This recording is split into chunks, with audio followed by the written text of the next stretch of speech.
Assalamualaikum warahmatullahi wabarakatuh. Halo anak-anak hebat Indonesia, apa kabarnya hari ini? Semoga semua dalam keadaan sehat selalu ya.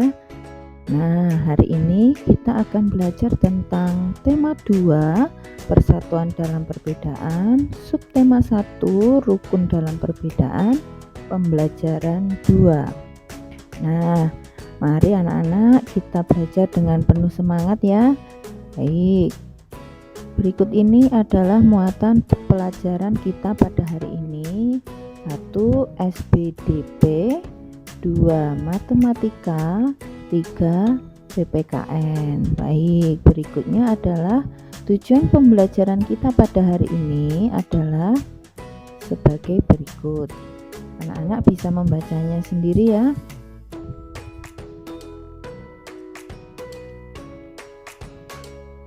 Nah, pelangi indah karena warna yang berbeda-beda.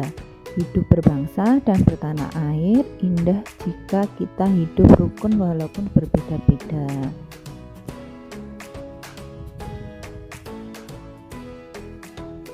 Nah, coba mari anak-anak kita amati gambar berikut ini. Nah, di sini ada gambar masyarakat yang selalu hidup rukun dalam perbedaan. Nah, mari kita membaca teks bacaan berikut. Perbedaan yang menguatkan. Kampung Cempaka adalah sebuah kampung transmigran. Warganya berasal dari berbagai daerah padat di Pulau Jawa. Hal itu menjadikan mereka berbeda suku maupun agama.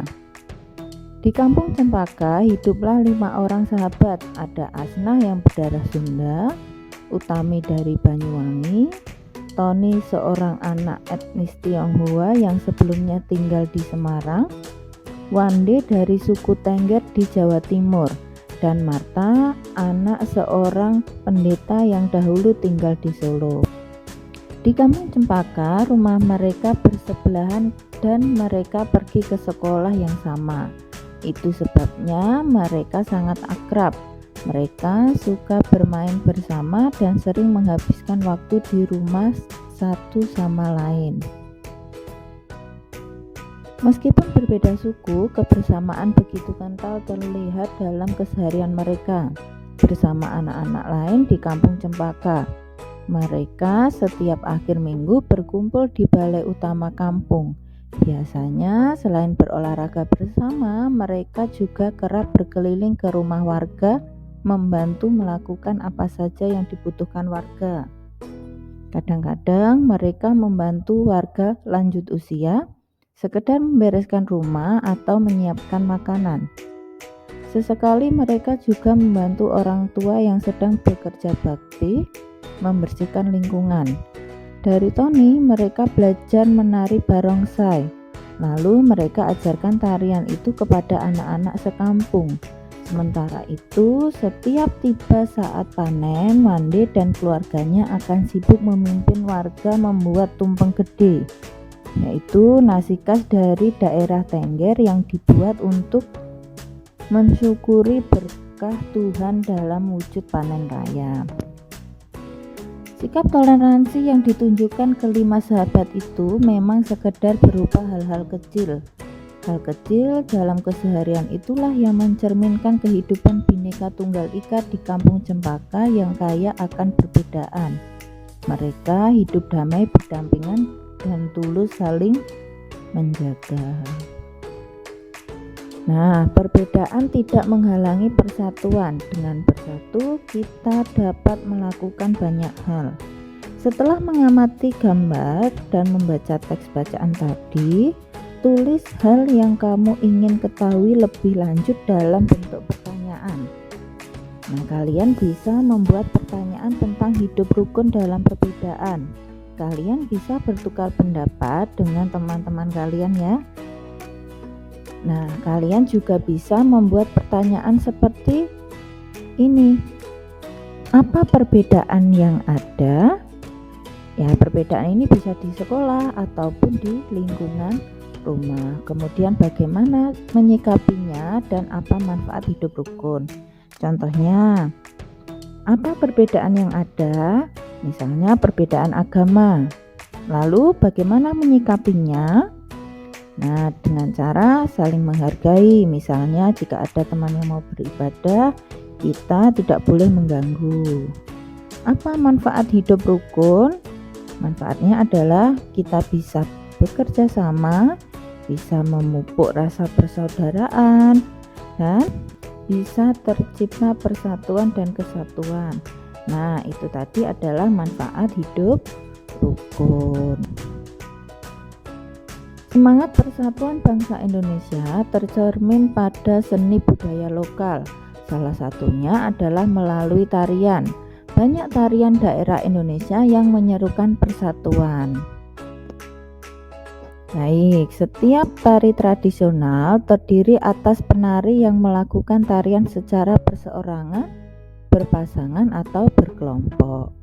Kegiatan menari lebih dari satu orang apalagi berkelompok dalam jumlah yang cukup besar membutuhkan kekompakan. Posisi dalam menari perlu diperhatikan oleh seorang penari. Pengaturan posisi ini disebut dengan pola lantai. Seorang penari harus memperhatikan perpindahan, pergerakan, dan pergeseran posisi saat menari.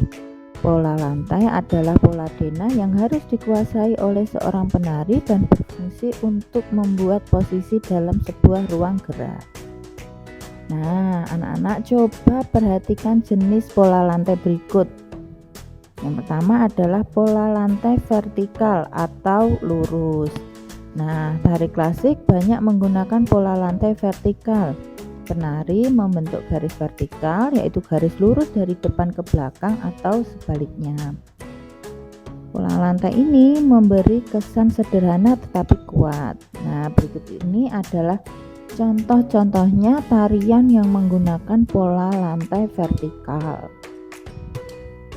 Pola lantai yang kedua adalah pola lantai diagonal. Penari berbaris membentuk garis menyudut ke kanan atau ke kiri. Kemudian pola lantai yang ketiga adalah pola lantai garis melengkung. Penari membentuk garis lingkaran. Tari rakyat dan tari tradisional banyak menggunakan pola ini. Pola lantai ini memberi kesan yang lemah dan lembut. Nah, sekarang tugas kalian adalah menemukan berbagai tarian daerah, kemudian menyebutkan pola lantai tariannya. Baik, kemudian ayo mencoba. Didit adalah adik Siti. Ia baru saja membeli kue. Namun ia sangat kecewa karena ukuran kue yang dibelinya tidak sesuai dengan harapannya. Didit menunjukkan kuenya kepada kakaknya. Ukuran kue Didit yang dibelinya adalah 1/4. Ia heran mengapa besaran kuenya lebih kecil dari ukuran 1/2. Siti dan teman-temannya membantu Didit menemukan jawabannya. Tahukah kamu apa yang terjadi?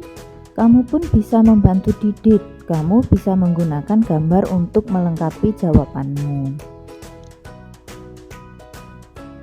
Nah, berikut ini adalah gambaran tentang kue.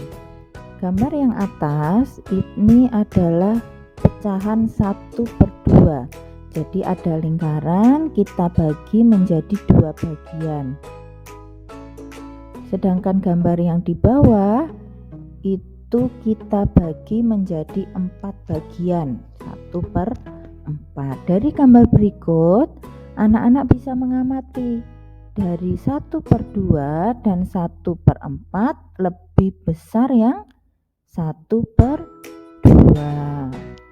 Nah, dari sini anak-anak sudah paham.